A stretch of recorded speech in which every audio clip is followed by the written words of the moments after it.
Pamela's got her little spot in front of the heater. I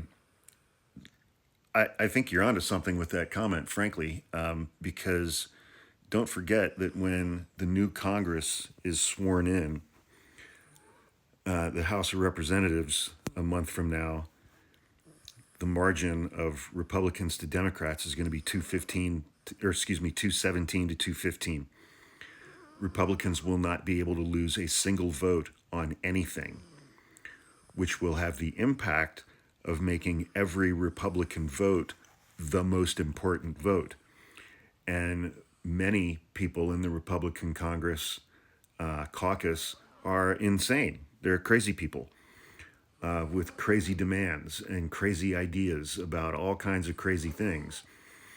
And Mike Johnson, or whoever the speaker is going to have to, for the first 6 months,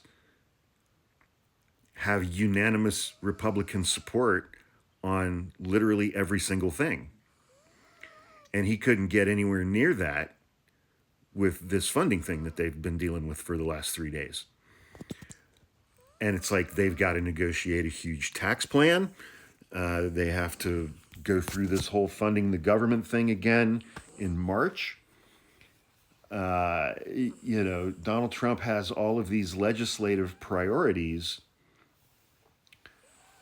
that are going to divide the Republican Congress. And, all of Donald Trump's legislative priorities are certainly not things that Democrats are looking forward to voting for. He's not going to get Democratic support on things other than bills like funding to keep the federal government open. Democrats are perfectly happy to see Donald Trump's 2017 tax bill expire in 2025, which is what it's set to do unless they pass a new one. And so no Democrats are going to vote for Trump's tax bills. But then it's like when you look at the Senate, I think it's a 53-47 split, Republicans to Democrats. And so Republicans have a little bit more of a margin there. But except for one or two reconciliation bills dealing with budgetary matters, it's going to come down to whether John Thune and Republican leadership are actually going to keep the filibuster, meaning that you got to get 60 votes to pass anything consequential.